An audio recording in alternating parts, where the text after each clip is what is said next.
السلام علیکم ورحمۃ اللہ وبرکاتہ۔ کیا حال ہے آپ سب کا؟ امید ہے آپ سب صحت اور ایمان کی بہترین حالت میں ہوں گے اور اپنا لیسن باقاعدگی سے سن بھی رہے ہوں گے اور اس پر عمل کرنے کی جو باتیں ہوں گی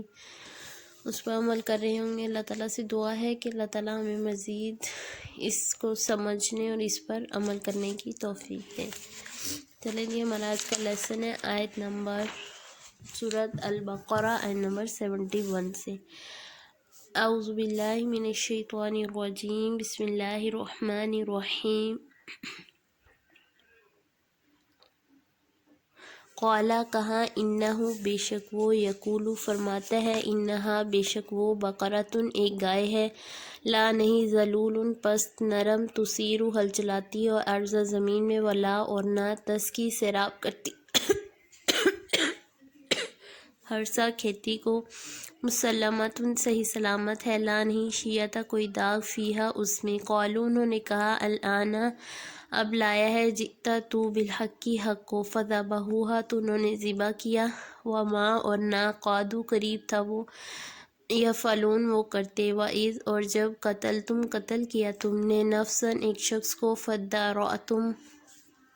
پھر ایک دوسرے پر ڈالنے لگے تم، فیہا اس میں، واللہ اور اللہ، مخرج نکالنے والا ہے، ما جو کنتم تھے تم تکتمون تم چھپاتے۔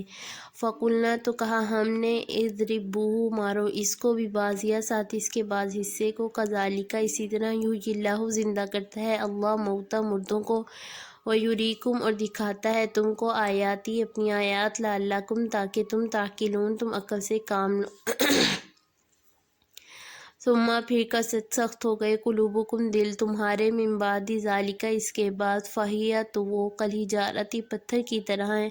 او یا اشد زیادہ شدید، قسوہ سختی میں، وإن اور بے شک، من الحجارۃ پتھروں میں سے، لما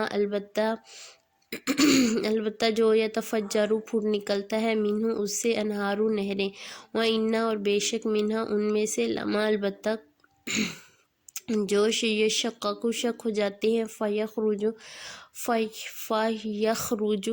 تو نکل آتا ہے، منہ اس سے، ماء پانی، وإن اور بے شک، منہا اس میں، لما البتہ جو، یہبط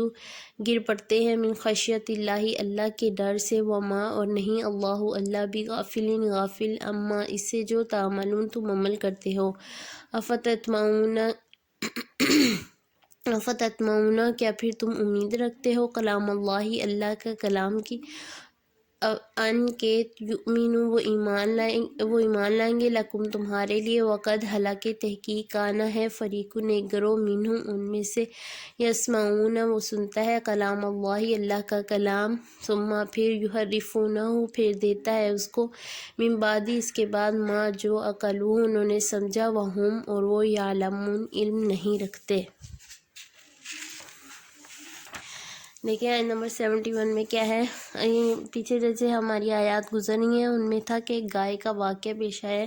جس میں بنی اسرائیل نے اللہ تعالیٰ سے سوال پہ سوال کرنے شروع کیے ہیں کہ وہ کیسی ہو، کس طرح کی ہو۔ پھر اگلا سوال ان کا یہ بھی تھا کہ وہ کیسی ہو، ہمیں بتائیں گے، وہ کام کرنے والی ہو یا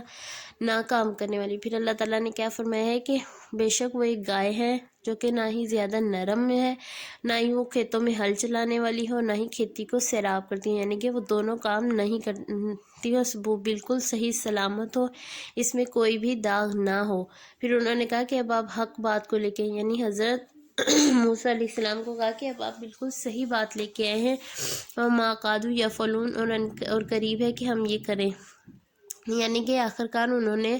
ہار مان لی اور انہوں نے اللہ تعالیٰ کے حکم کو مان لیا کہ اب آپ جو ہے، حضرت موسیٰ علیہ السلام نے ہمیں صحیح انفارمیشن دے دی ہے، اب ہم اس گائے کو ذبح کریں گے۔ آگے ہے 72 آیت نمبر، اس میں ایک واقعے کی طرف اشارہ ہے، جب قتل کیا تم نے ایک شخص کو، پھر ایک دوسرے پر ڈالنے لگے تم اس میں، اور اللہ نکالنے والا ہے جو تھے تم ایک دوسرے پر چھپاتے، یعنی انہوں نے، بنی اسرائیل کے لوگوں نے ہی ایک شخص کو قتل کیا اور وہ پھر اس کا الزام ایک دوسرے پر ڈالنے لگے، تو اللہ تعالیٰ کیا کہہ رہے ہیں کہ میں ہی نکالنے والا ہوں جو تم چھپاتے، یعنی کہ تمہارے دلوں میں سے جو حق بات ہے جو تم چھپا رہے ہو وہ میں ہی نکالوں گا۔ پھر آگے آیت نمبر 73 میں، تو کہا ہم نے، مارو اس کو ساتھ اس کے بعض حصے کو، اسی طرح زندہ کرتا ہے اللہ مردوں کو اور دکھاتا ہے تم کو اپنی نشانی تاکہ تم عقل سے کام لو۔ پھر اللہ تعالیٰ کے حکم سے کہا گیا کہ جو گائے تم نے ذبح کی ہے اس میں سے گوشت کا ایک ٹکڑا یعنی کہ انہیں کہا کہ جو گائے انہوں نے ذبح کی اسی کا ایک ٹکڑا لے کے مقتول کو مارے یعنی جو قتل ہوا ہے۔ جب انہوں نے مقتول کو مارا تو وہ جو مقتول تھا وہ زندہ ہو گیا اور اس نے زندہ ہو کے اپنے قاتل کا نام بتایا، یعنی آیت نمبر 72 اور 73 میں بھی ایک واقعے کی طرف اشارہ ہے۔ ایک بنی اسرائیل کے دو لوگوں میں جیسے لڑائی ہو گئی تو انہوں نے اسے مارا، ایک شخص نے دوسرے شخص کو مار دیا۔ اس کے بعد پھر یہ ہے کہ وہ ایک دوسرے پر الزام ڈالنے لگے، تو پھر اللہ تعالیٰ نے کیا کہا کہ جو گائے تم لوگوں نے ذبح کی ہے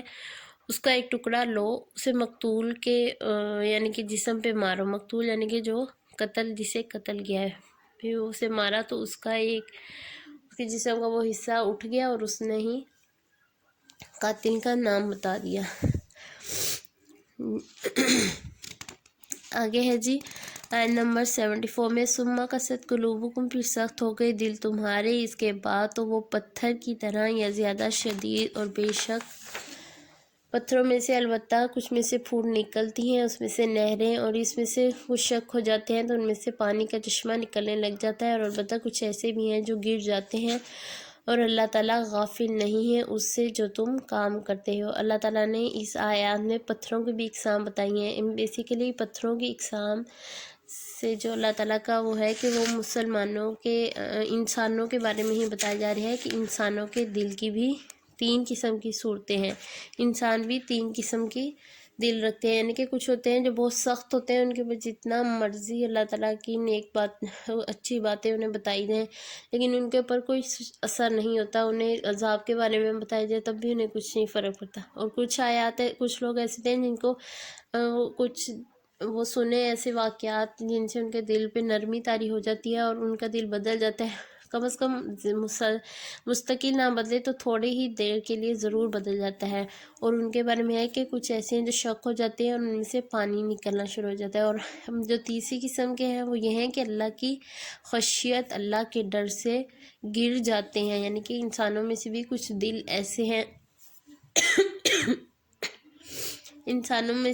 دل ایسے ہیں جو کہ اللہ تعالیٰ کا کلام جب سنتے ہیں تو ان کے دلوں پہ اس قدر اثر ہوتا ہے کہ وہ پھوٹ پھوٹ کے رونا شروع کر دیتے ہیں۔ اللہ تعالیٰ یہی فرما رہے ہیں کہ اللہ تعالیٰ جو کچھ بھی تم عمل کر رہے ہو اللہ تعالیٰ اس سے غافل نہیں ہے۔ اس میں حدیث کا مفہوم ہے کہ ایک حدیث میں آتا ہے جو حجر اسود کا بوسہ دے گا قیامت کے دن، حجر اسود اللہ تعالیٰ سے اس بندے کا نام لے کر کہے گا کہ اے اللہ اس بندے نے تیرے حکم سے مجھے بوسہ کیا ہے، یعنی اس کے ایمان کی گواہی دے گا۔ ہم سمجھتے ہیں یہ چیزیں بولتی نہیں ہیں لیکن یہ بھی ہمارے حق میں گواہی دیں گی، یعنی اگر ہم صرف یہی نہیں کہ جاندار چیزوں کے ساتھ ہی کچھ غلط کریں تو وہ ہی ہمارے خلاف گواہی دیں گے، بے جان چیزیں بھی قیامت کے دن ہمارا گریبان پکڑیں گی۔ اگر ہم نے ان کے ساتھ اچھا کیا ہوگا تو وہ ہمارے حق میں گواہی دینے والی ہوں گی، اور اگر ہم نے ان کے ساتھ برا کیا ہوگا تو وہ ہمارے خلاف گواہی دینے والی ہوں گی۔ آگے آئے نمبر 75 میں ہے کہ پھر تم امید رکھتے ہو کہ وہ ایمان لائیں گے تمہارے لیے، حالانکہ تحقیق ان میں سے ایک گروہ ہے جو سنتا ہے اللہ کا کلام پھر پھیر دیتا ہے اس کو اس کے بعد جو انہوں نے سنا ہوتا ہے اور وہ علم رکھتے ہیں۔ اس میں وقت کانا فریق ان میں ایک گروہ سے مطلب ہے یہود کے علماء، یعنی کہ وہ تو ایسے تھے یہود کے علماء کہ انہیں سب کچھ علم تھا، وہ سب کچھ جانتے تھے، اللہ تعالیٰ کا کلام سنتے بھی تھے، لیکن وہ کیا کہتے تھے، لیکن وہ اللہ تعالیٰ کے حکم کو جانتے بوجھنے کے باوجود وہ اس کو الٹا دیتے تھے، اپنے مطابق وہ لوگوں کو فتوے جاری کرنے لگے تھے۔ جیسے ہمارے بھی استغفر اللہ، اللہ تعالیٰ بس ہمیں اپنی پناہ میں رکھیں، فتنوں کا دور ہے اور ہمیں اللہ تعالیٰ بچا کے رکھیں۔ ہمارے معاشرے میں بھی بہت سے اب ایسے لوگ آ گئے ہیں جو کہ اپنی مرضی کے مطابق لوگوں کو فتوے دینے لگے ہیں۔ اس لیے اللہ تعالیٰ سے دعا ہے کہ اللہ تعالیٰ ہمیں اس فتنوں بھرے دور میں فتنوں سے بچا کے رکھے اور ہمارے دلوں کو، اور اللہ تعالیٰ سے دعا کیا کریں گے اللہ ہمیں اپنی خشیت والا دل عطا فرما جس میں آپ کا ڈر ہو، سوائے آپ کے ڈر کے ہمیں دنیا کا خوف نہ ہو، اور ایسا ہمارا دل بنا دے کہ جب بھی ہم آپ کا کلام سنیں، آپ کے جلال کی کوئی آیات سنیں یا آپ کی کوئی بھی ایسا واقعہ سنیں تو ہمارا دل نرم ہو جائے اور ہم آپ کی طرف دوڑے چلے آئیں۔ چلیں آج کا ہمارا لیسن ختم ہوتا ہے۔ انشاءاللہ کل ملاقات کرتے ہیں۔ السلام علیکم ورحمۃ اللہ وبرکاتہ۔